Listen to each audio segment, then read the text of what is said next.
আসসালামু আলাইকুম। সবাই কেমন আছেন? কাছে দূরে দেশ অথবা দেশের বাইরে যে যেখান থেকে আমার ভিডিওটি দেখছেন, আশা করি আল্লাহর অশেষ রহমতে সবাই অনেক ভালো আছেন। আলহামদুলিল্লাহ, আমরাও অনেক ভালো আছি। এই তো প্রতিদিনের মতো আরও একটি নতুন ভিডিও দেখার জন্য সবাইকে জানাচ্ছি অসংখ্য ধন্যবাদ। সকালবেলা ঘুম থেকে উঠে চলে এসেছি ফ্রেশ হওয়ার জন্য। এই তো এখন ফ্রেশ হয়ে নিয়েছি।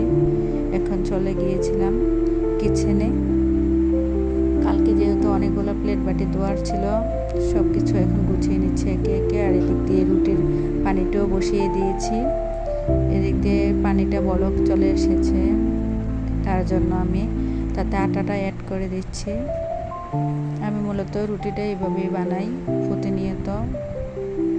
আমার কাছে এরকমভাবে আটাটা সিদ্ধ করে রুটিটা খেতে অনেকটা ভালো লাগে এবং নরম হয়।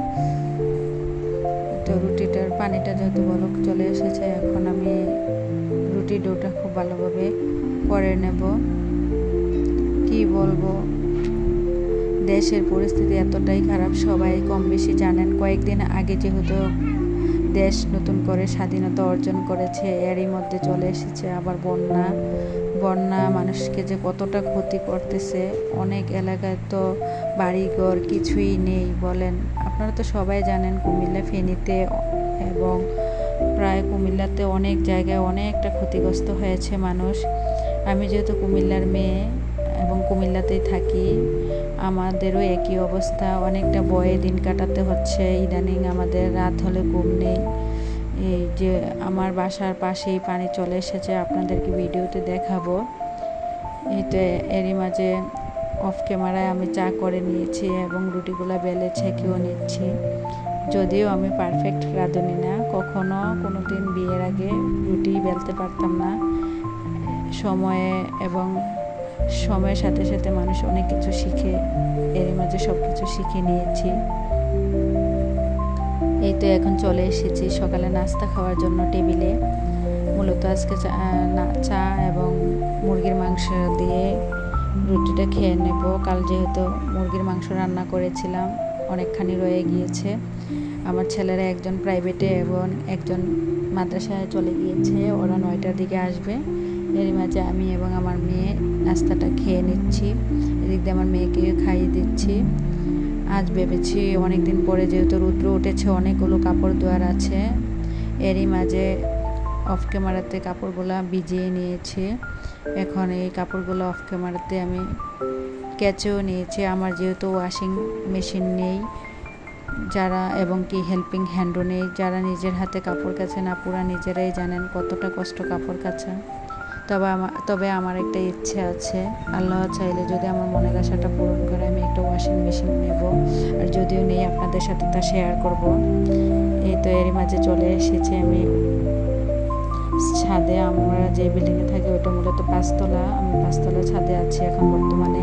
এই তো আশেপাশের ভিউটা আপনাদের সাথে শেয়ার করলাম। মাশাআল্লাহ, কত সুন্দর লাগছে। এতদিন পরে রৌদ্র উঠেছে।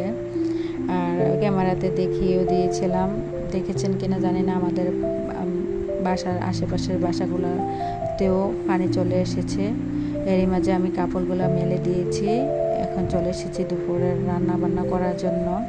এখানে মূলত নিয়ে নিয়েছি কলমি শাক ভাজা করব আজকে, আর একটু মাছ ভুনা করব, বেশি কিছু করব না। আমার ভিডিওতে আপুরা প্রায় সময় দেখবেন আমি বেশিরভাগই 2টা তরকারি রান্না করি। যেহেতু মানুষ কম, খাওয়া হয় না, এর জন্য বেশিরভাগই আমি 2টা আইটেম রাখি।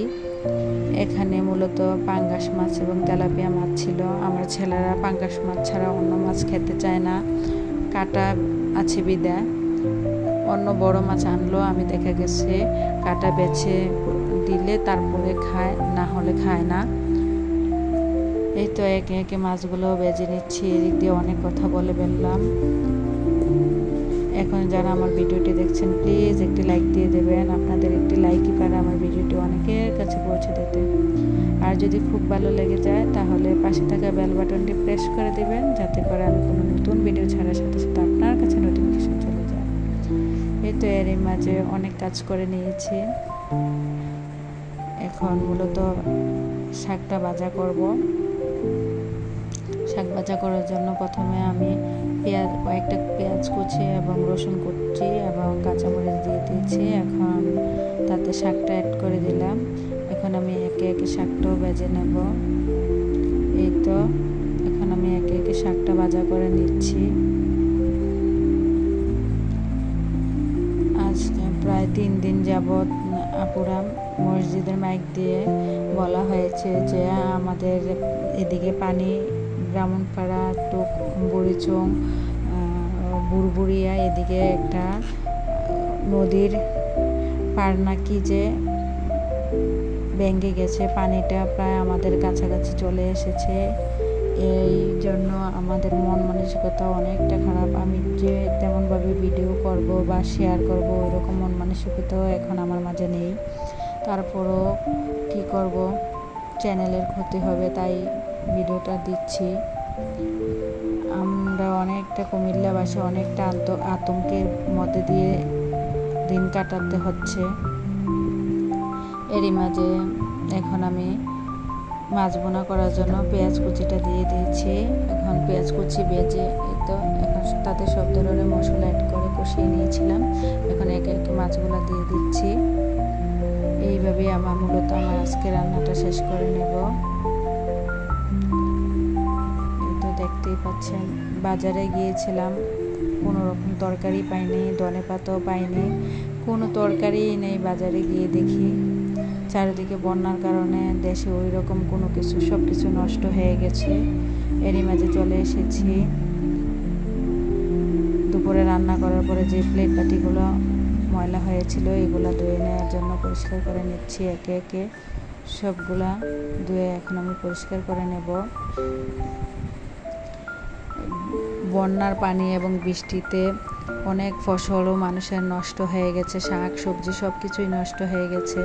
আমরা যেহেতু কতটা শহরে থাকি না, শহরে দেখা গেছে ঢাকাতে সব কিছু সবসময় সব রকমের তরি তরকারি পাওয়া যায়, চাইলে আমরা সব কিছু সবসময় পাই না। আমরা বেশিরভাগই সব কিছু সময় বেঁধে পেতে হয়। এর মধ্যে এটা ছিল বিকেলবেলা, এর মধ্যে গোসল নামাজ এবং খাওয়া দাওয়া শেষ করে একটু ঘুমিয়ে নিয়েছিলাম। ঘুম থেকে ওঠার পরে কেমন যেন লাগতেছে, জন্য একটু চা করে নিলাম, রং চা। আমার মাথা ব্যথা করছিল তাই চাটা খেয়ে নিলাম। আর আমার ছেলেরা বলতেছে যে ঝালমুড়ি খাবে, এজন্য ওদের জন্য একটু মুড়ি মাখিয়ে নিচ্ছি। তাতে আমি শসা, পেঁয়াজ কুচি, মরিচ কুচি সব কিছু অ্যাড করে দিই। ভিডিওটা এই পর্যন্তই। সবাই ভালো থাকবেন। খুদা হাফেজ।